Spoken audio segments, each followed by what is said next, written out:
होलिका दहन की पौराणिक और प्रामाणिक कथा। हिंदू कैलेंडर के अनुसार वर्ष के अंतिम माह फाल्गुन माह पूर्णिमा को होलिका दहन होता है। होली की पौराणिक कथा 4 घटनाओं से जुड़ी हुई है। पहली, होलिका और भक्त प्रहलाद। दूसरी, कामदेव और शिव। तीसरी, राजा पृथु और राक्षसी धुंधी।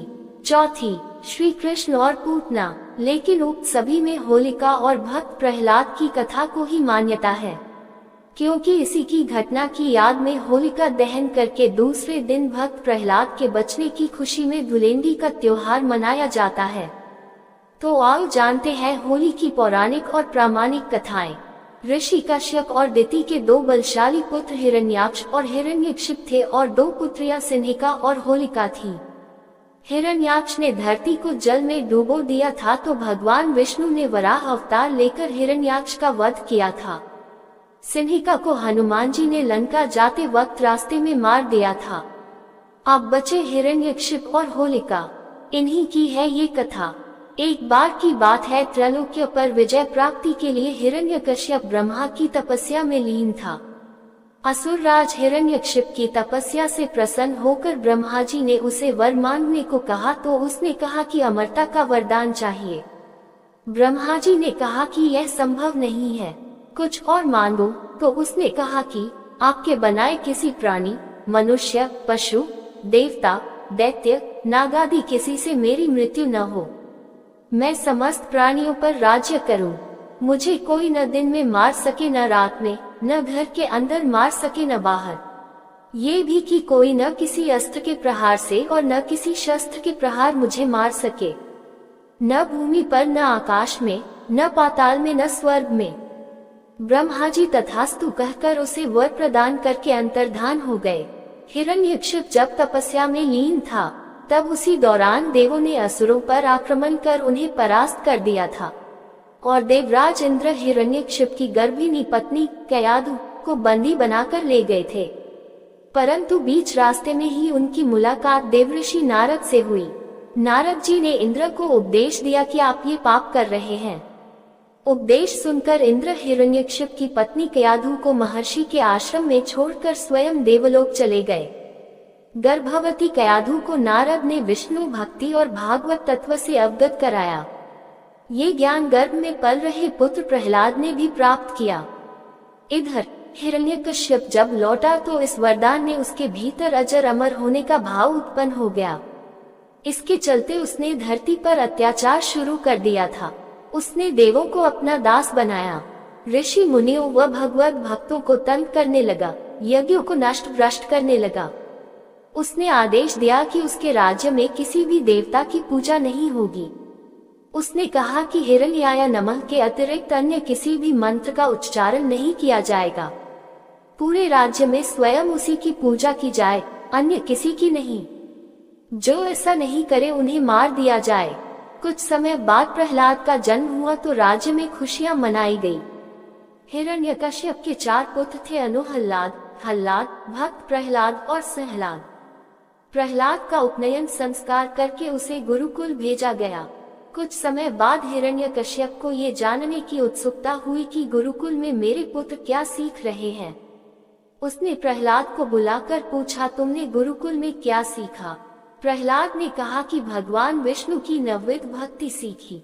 अपने पुत्र के मुख से अपने शत्रु विष्णु का नाम सुनकर हिरण्यकश्यप क्रोधित हो गया। कई बार समझाने पर भी प्रहलाद ने विष्णु की पूजा पाठ बंद नहीं की तो इससे क्रोधित होकर हिरण्यकशिप ने अपने गुरु को बुलाकर कहा कि ऐसा कुछ करो कि यह विष्णु का नाम रटना बंद कर दे। गुरु ने बहुत कोशिश की किंतु वे असफल रहे। तब असुरराज ने अपने पुत्र की हत्या का आदेश दे दिया।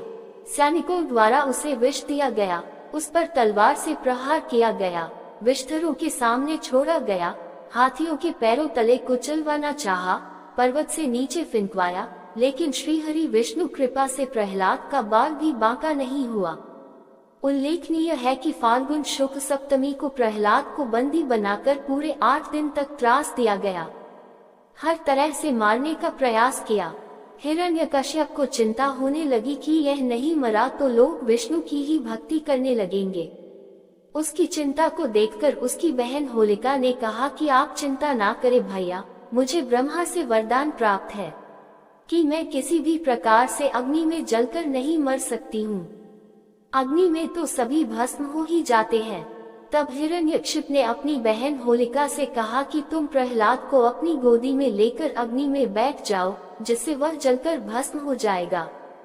होलिका को वरदान था कि उसे अग्नि तब तक कभी हानि नहीं पहुंचाएगी जब तक कि वह किसी सद्वृत्ति वाले मानव का अहित करने की न सोचे। होलिका ये बात भूल गई थी। वह अपने भाई की बात को मानकर अपने भतीजे प्रहलाद को गोदी में लेकर अग्नि में बैठ गई। उस दिन फाल्गुन माह की पूर्णिमा थी।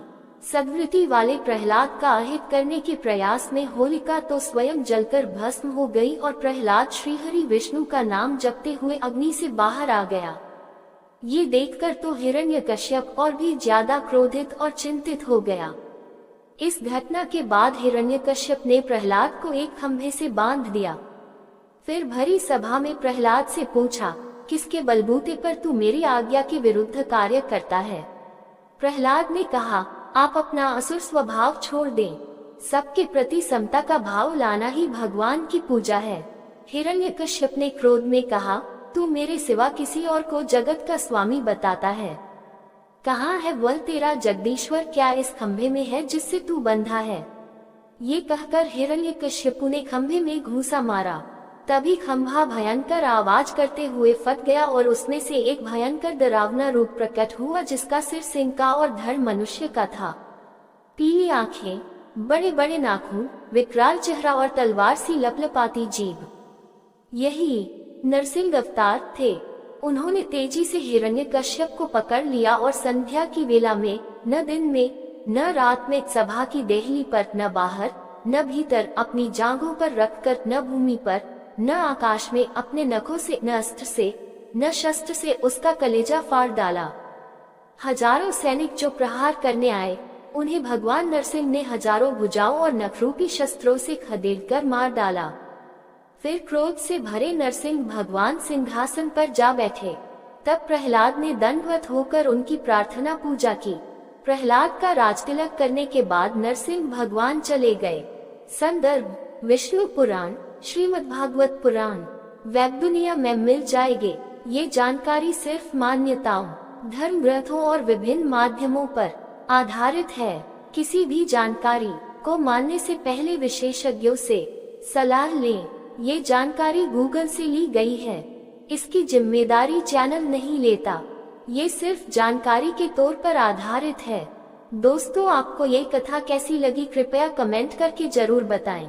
वीडियो पसंद आया हो तो लाइक करें और ऐसी ही और भी बहुत सारी कहानियों, कथाओं, विवरण, जानकारियों को सुनने के लिए चैनल को सब्सक्राइब जरूर करें।